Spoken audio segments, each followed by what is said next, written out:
खबरें राजनीति की हो या क्राइम की, हर खबर को पहुंचाएंगे आप तक सबसे पहले, सबसे तेज पचवादून खबर।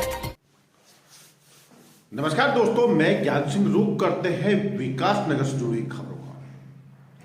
भू माफिया जमीनों पर कर रहे हैं अवैध कब्जा। जी हां, हम ऐसा आपको क्यों कह रहे हैं? विकास नगर के जीवनगढ़ में भू माफियाओं की नजर अब ग्राम पंचायत की खाली पड़ी जमीनों पर गड़ने लगी है, क्योंकि हम आपको बताते चले कि जहां जीवनगढ़ में बरसों से पीट बाजार लग रहा है, वहां पर भूमाफियाओं के द्वारा अवैध कब्जा करने की भरपूर कोशिश जारी है। जबकि इतना ही नहीं, बल्कि भूमाफियाओं ने रातों रात कब्जा करके वहां पर पिलर भी खड़े कर दिए।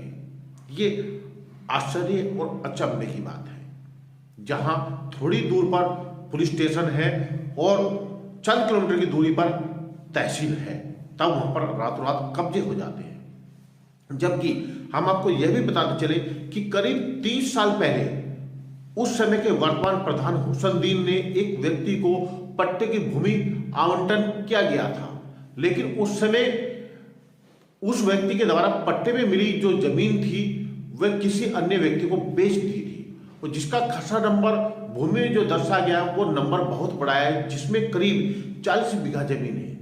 लेकिन पट्टाधारक की कोई भी सीमा कागजों में खुली नहीं थी, जिसका भरपूर फायदा जो भूमाफिया है उन्होंने उठाया और उन्होंने उसकी सीमाओं को खोलते हुए और उसको जो पीट बाजार में करोड़ों की जमीन थी उस पर कब्जा कर डाला।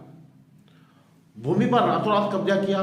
जबकि मजे की बात तो यह कि भूमाफिया कोर्ट में अपना पहले ही केस हार चुके हैं, फिर भी भूमाफियाओं का हौसला देखिए कि पीट बाजार की खाली पड़ी भूमि पर उसको आधार बताते हुए कब्जा कर डाला।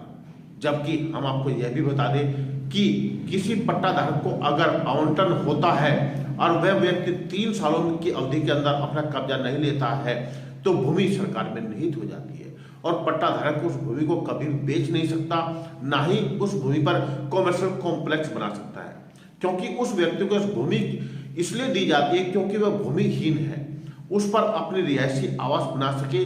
लेकिन यह तो सब कुछ उसके विपरीत हुआ। भूमि को बेचा भी गया, उस पर कॉमर्शियल कॉम्प्लेक्स बनाने की कोशिश भी की जा रही है। सवाल खड़ा होता है कि प्रशासनिक अधिकारी आखिर कर क्या रहे हैं, जिन्होंने न तो भूमि को चिन्हित किया और न ही उस पर कोई कब्जा करने वाले लोगों को रोका। जबकि कोर्ट में वाद भी खारिज हो चुका है, फिर भी सवाल खड़ा होता है कि लेखपाल ने अपनी इस भूमि पर ध्यान क्यों नहीं दिया है, और लेखपाल क्या कहीं भूमाफियाओं से सेटिंग तो नहीं है? जो शासन प्रशासन है उसकी कहीं सेटिंग तो नहीं है? प्रधान आखिरकार चुप क्यों है? प्रधान की मिलीभगत तो नहीं है? इसका भी अंदेशा है। जबकि ग्रामीणों के हस्तक्षेप के बाद काम को रुकवाया गया है और जो निर्माण हो चुका है उसको हटाया जाएगा, ये देखने वाली बात है। लेकिन फिलहाल तो प्रशासनिक अधिकारी इस मामले पर कुछ भी कहने से डर रहे हैं, पीछे हट रहे हैं, कैमरे के सामने नहीं आ रहे हैं। जबकि इस संबंध में जब हमने समाज सेवी रविंद्र धीमान का कहना है कि भूमाफिया पहले भी जमीनों के मामले में जेल जा चुका है, उसके ऊपर 7 से अधिक मुकदमे दर्ज है। रही बात प्रधान पति की, तो प्रधान पति के द्वारा पहले भी धमकी दी गई थी, पीट बाजार में नमाज पढ़वाने का काम करूंगा। हो सकता है उसके ही इशारे पर सब कुछ चल रहा हो, क्योंकि प्रधान पति के खिलाफ इस प्रकार का वक्तव्य देने में उसके खिलाफ 153 ए का मुकदमा भी दर्ज है।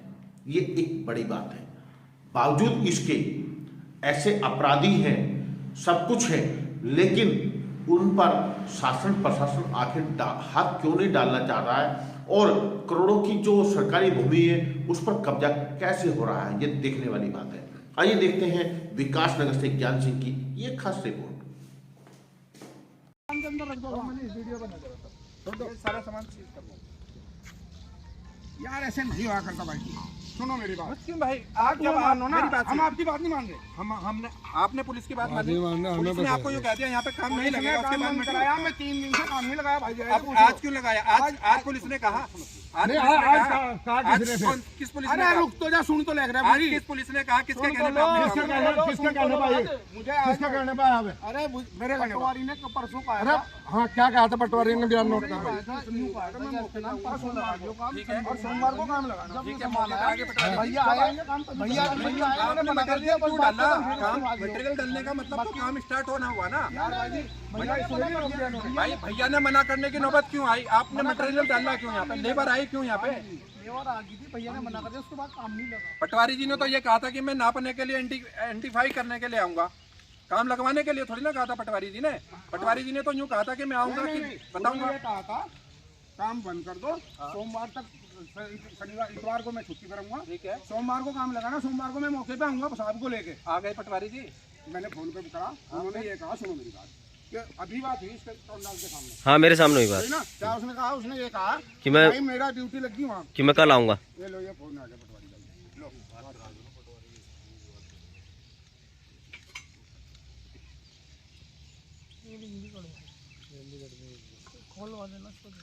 उन्होंने यूँ कहा मेरी ड्यूटी वहाँ लगी है।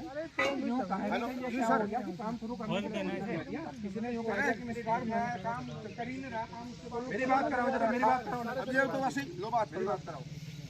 देखभाल जी, रविंद्र धीमान बोल रहा हूँ। नहीं तो भर रहे सामान, तो भर रहे सामान।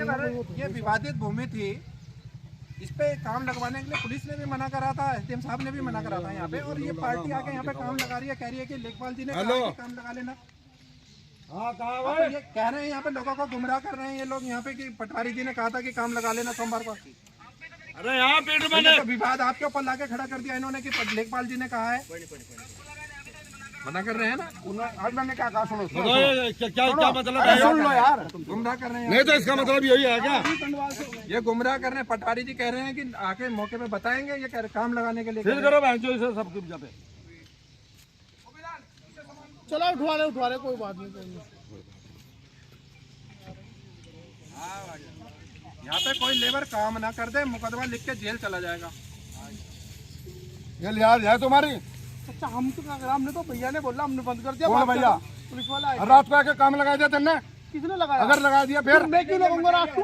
बताओ, यूँ कह रहे रात को लगा, मैं क्यों लगाऊंगा रात को? जब तक आते काम ना लगा दिया यार। मतलब नहीं है, हमें तो कोई मतलब नहीं। हमें भाई मेरी बात सुनो, जैसे भी मंगवा के मटेरियल सारा हटेगा। हाँ भाई, वो बुलाओ, पुलिस चौकी डाक पत्थर पहुंचे हैं, क्या कुछ मामला है?